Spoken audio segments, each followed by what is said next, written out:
welcome everyone.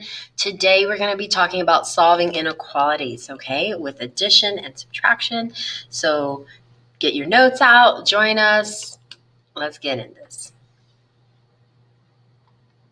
Okay, here is our T. What we're going to be doing, we're solving, we're getting into that. Today, more of the solving, to be honest, and a little bit of writing. So our objective, and of course at any point, like always, you can pause and take as much time as you need. We will solve linear inequalities by using addition and subtraction. Our first vocabulary word today is inequality. An open sentence that contains this symbol, less than, greater than, less than or equal to, greater than or equal to. Okay, so for example, let's go into something like this. Let's say we have 2 is less than 3, right? That's an open sentence that does that. When you were little, and they would tell you the little crocodile teeth and it eats the bigger number, right? That's great. However, and that's a good way to check it, right? But when we are talking about it in algebra, you might have something like this. And since we have a variable, you don't really know. So you have to understand what the actual symbol means. I like to think of the L's as less than. It kind of looks like an actual L. Also, your left hand, less than, if you hold it up like I am, it actually looks like an L, okay? The other side, I've had somebody do this, where they made it into a G for greater than. And I guess so, right? Okay, so just some ideas. The counter example would be something like 2 equals M. This is not an inequality. It has an equal sign in it, and therefore it is not an inequality. This is a counter example, okay? Equivalent inequalities are inequalities with the same solution. So my first example would be something like x is greater than or equal to 3. Okay, so if I have a number line, okay, I am going to put the dot 3 here. Is it an open or closed dot? It is a closed dot. So if you forgot about that, go back and review that from middle school, okay? That the line underneath it means that it's a closed dot. And which direction is it going to go?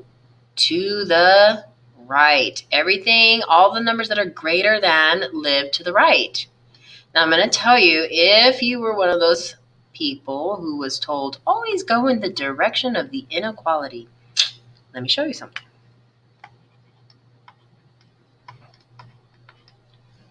Okay, so now when we look at this, x is over on this side, right? 3 has got to be smaller or less than anything x is going to be. Now, x is actually represented by all the shaded parts, right? So this is why you don't always just shade in the direction of the inequality. In this, that's only when the variable is by itself on the left-hand side, okay? This one, you got to think about it. If you think about the alligator, right, it's always eating x. X is going to still be anything that is bigger than or equal to 3. So again, equal to 3 and bigger lives to the right, okay? So keep that in mind. These are equivalent inequalities. They have the same solution. Today we're going to get into things where we have something like 5x being less than 4x. And what we can do is when we add the same thing on both sides, it ends up being equivalent, okay? These will have the exact same values for x.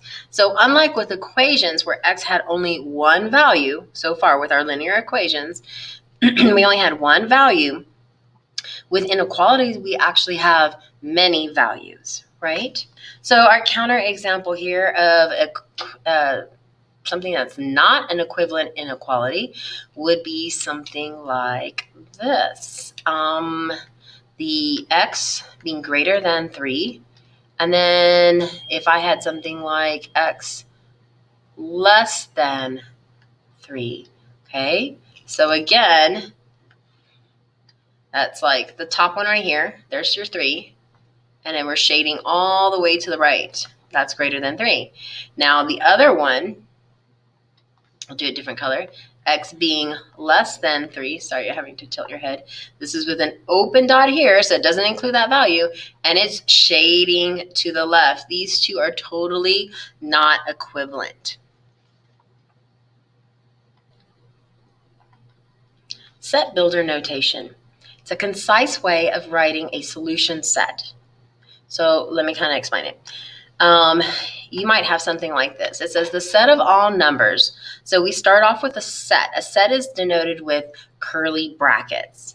And it's the set of all numbers x. So we're calling our set x. Okay? All numbers x. This line actually means such that. Okay? So this part right here, boop, goes with that line. X is less than 8. Okay? So notice, normally when we were talking about less than, we would talk about minus and how it flips.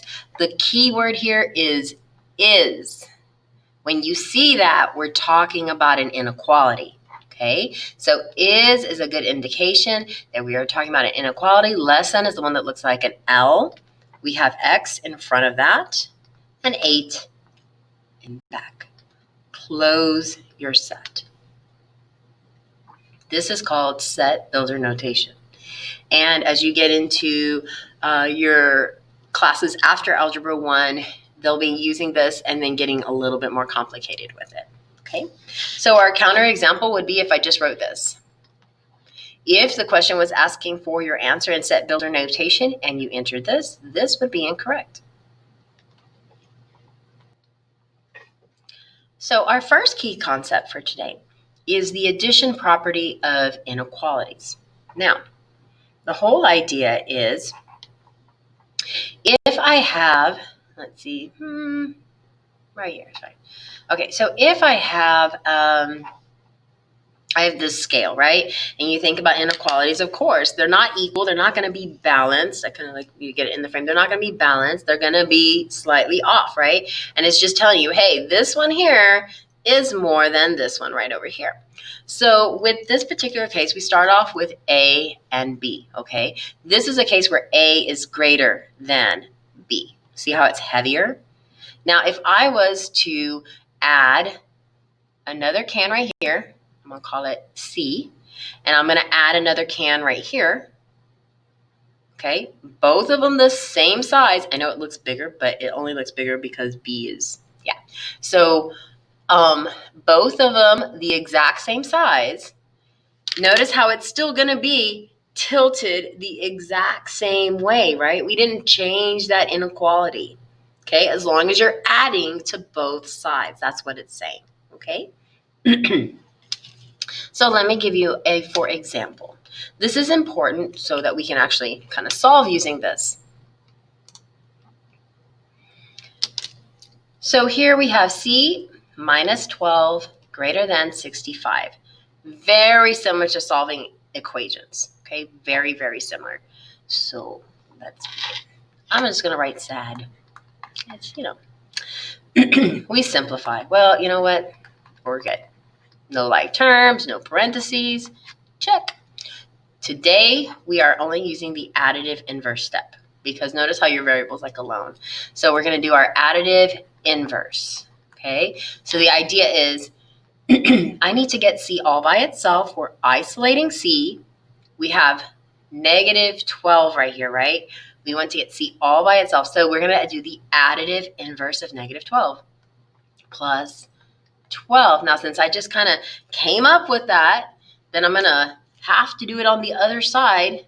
to balance it the same, right? So that we still are not messing with the scales. The scale's still going to be like tilted like this, right? Sorry, my throat.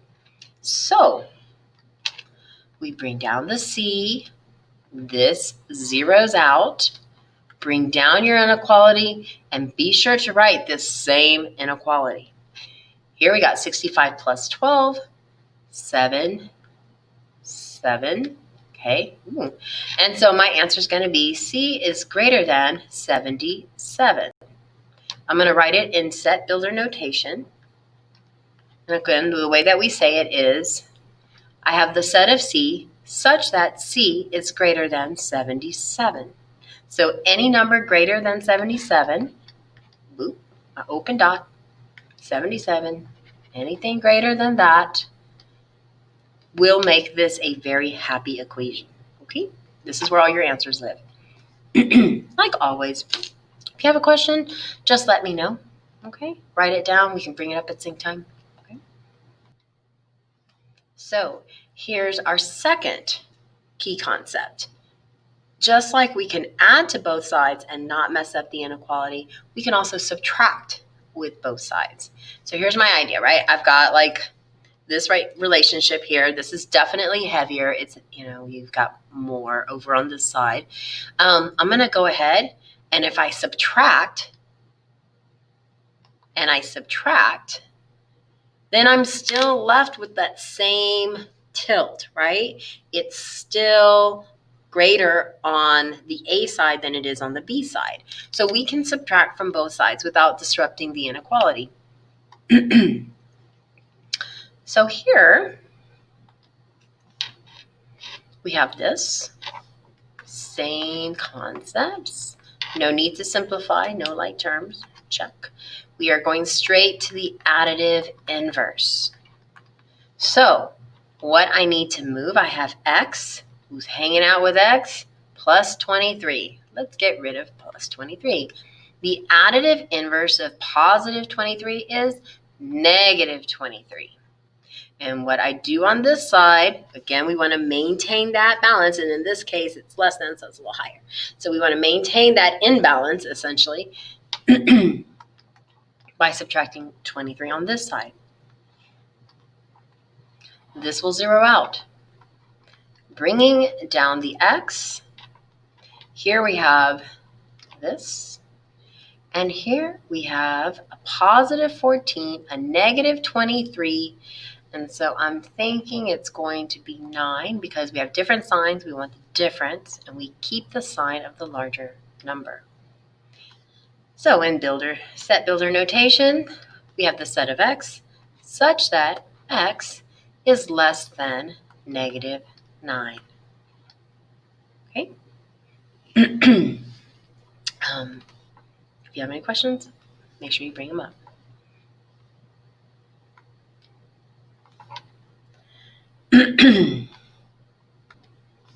Sorry about that. I had some peanut butter before I did this, and that probably was not the best idea. Okay. So example 3, variables on each side. So in this case, we're still going to follow our setup here. And I look over here. Do I have any parentheses? Do I have any like terms? No. So we are simplified. I notice that the whole point of the additive inverse is to get all of your n terms on one side and your constants on the other, right? That's the goal. So constants over here, n terms over here. So I'm thinking I could move 12n, and then that would be over there, right? Or we could move the 13n, but then we'd have to move the negative 4n. So I think it's just easier if we move the 12n. Besides, I like to move the smallest one anyway. So if it doesn't have a sign, we put the plus there. The additive inverse of positive 12n is negative 12n. Negative 12n. Zeroing it out. Negative 4 less than. We have 13n minus 12n, which is just 1n. The 1 is kind of unnecessary. So n is anything that is greater than negative 4, right? Because if you write it like this, and you can switch them around, just make sure if the alligator was eating the n before, you need to make sure that it's still eating the n, right? So n is greater than or equal to negative 4. I'm going to put a dot. Let's see, I got this. 0, 4, negative 4. And right over here, it has a line underneath it, so it's going to be a solid dot. And it's greater than. All the big numbers live to the right. So I'm going to shade it in. And this is what it looks like. Okay, and just to let you know, this right here, this inequality is equivalent to this inequality. So if they say select the inequality that is equivalent to this, what they want you to do is like simplify it and get it down and pretty much solve it. Okay. So when we're doing word problems and we are going to have to write an inequality based on a specific scenario, there are some key things. Now, we already touched on the fact that when you see that is, that's a big deal, okay? So in your notes, make sure you write down, okay, this is less than, right? Because otherwise, if it's just regular less than, it's probably referring to subtraction. Is fewer than, okay? And don't worry with these, at least you don't have to flip them.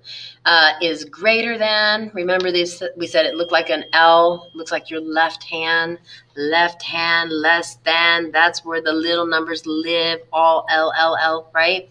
On the right hand side, we have greater than, is more than. Okay, now, this right here, super important. You will see this on tests. They love this one, okay? It is what we call counterintuitive. You know how we have our counter example, which is an example that's not true, or we have counterclockwise that goes against the way the clock goes. So this is what I would call counterintuitive, meaning it goes against the way, let me see if I can actually, intuitive, if I can spell. Counterintuitive. It goes away that against the way I think you would normally think of it. You think of the word at least, and you're like, well, that's kind of like less, right? That's like less, because this is less than or equal to. Oh, hello, it's right there, right? Less than or equal to. I'll just keep kind of doing this. So wouldn't it be with that one, right? I see the word almost less in there. It should be. Very, very common mistake. Please know it's opposite, okay? If I told you, you know what? I want to get a really nice purse. I want it to be at least, I don't know, $100, right? So that means that purse is going to be expensive, right? And it's going to be over $100. It's not less than $100. If you go to the store and your adult in your life tells you, hey, we have no more than 20 bucks. Are you spending 30? No. Okay.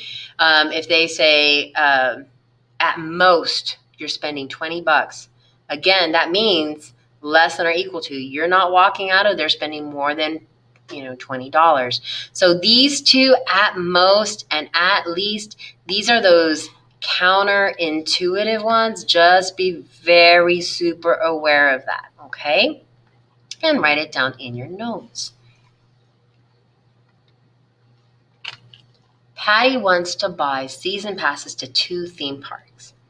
If one season pass costs $54.99 and where did I get that name?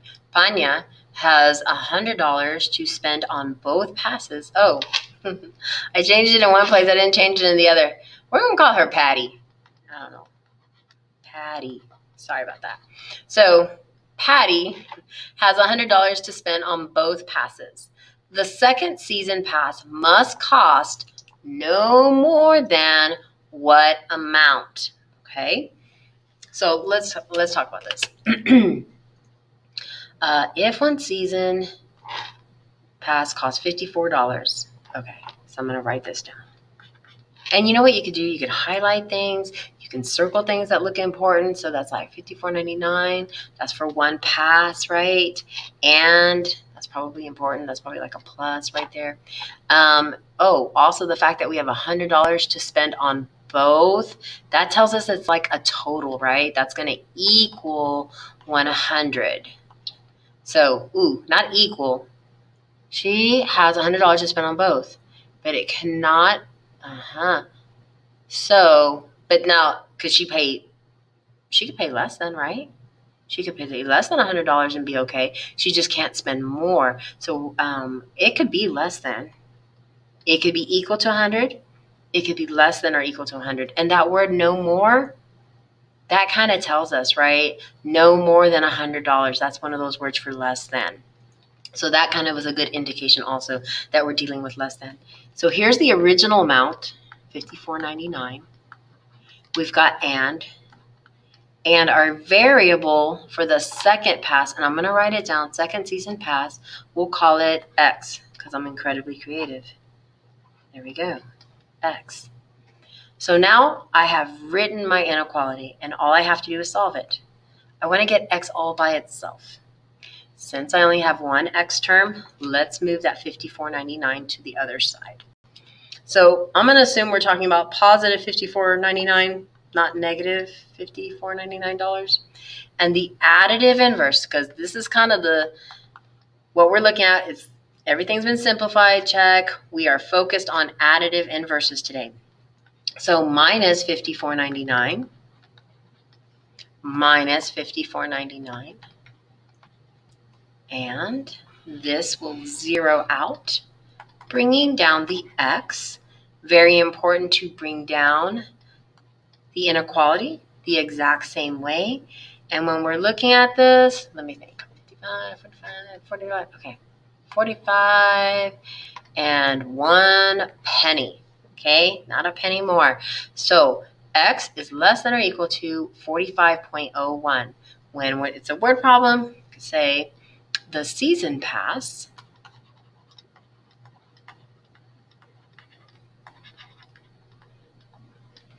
must cost no more than $45.01. And there you go. Ladies and gentlemen, thank you so much for spending time with me today and staying on top of your lessons. You're awesome.